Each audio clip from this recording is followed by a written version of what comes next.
Bonjour, je vous retrouve pour un drone vendu par Archiner. Donc le drone arrive comme ça, sa caractéristique c'est que du coup il est beaucoup plus résistant au choc, il est moins dangereux puisqu'on n'a pas de risque de se prendre les hélices et il retombe toujours sur ses pattes, voilà. Le défaut c'est que il y a un système anti-choc et du coup il désynchronise avec la manette dès qu'il y a un gros choc. Et du coup, on est obligé de couper la manette et de rallumer. Donc ça, c'est le petit défaut. L'autre défaut, c'est la manette. Elle est vraiment énorme, aussi grande que pour les gros drones.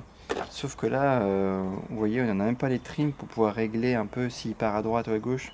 On peut pas régler, donc on a les inconvénients d'une grosse manette sans en avoir les avantages. Donc ça, c'est plutôt mauvais. Et souvent, il y a 4 piles, et là, je sais pas pourquoi, on nous en colle 6. Donc j'ai exprès enlevé le couvercle hein, pour vous montrer. Et là, on a une petite trappe, on ne sait pas trop à quoi ça sert.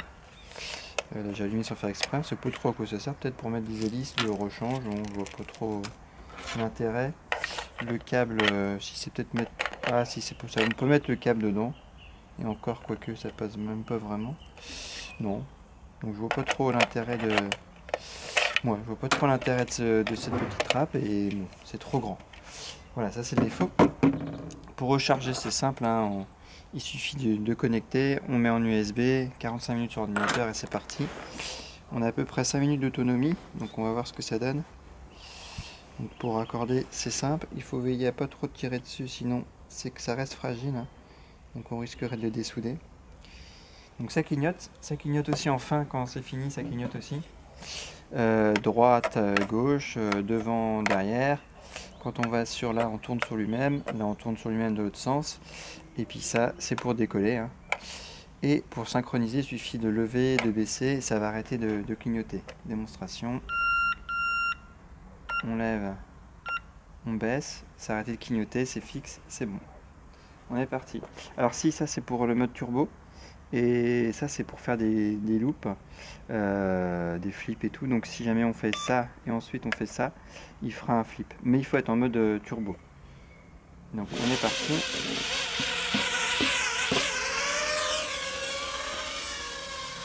Alors, on voit très stable. Hein.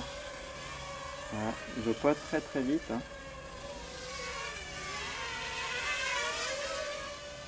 Justement là je passe en mode turbo. D'accord, on voit que le mode turbo il est beaucoup plus agile. Et puis là l'avantage, ce que je disais, c'est que pour faire des flips, hop, voilà. On les fait vraiment très facilement quoi. Hein.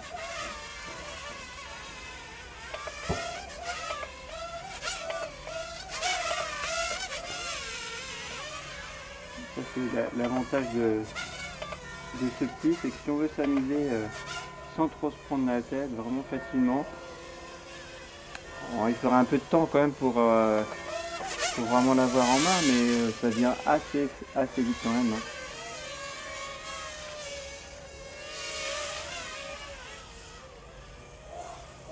En mode turbo là il est quand même plutôt réactif, hein. Il est bien stable. Hop.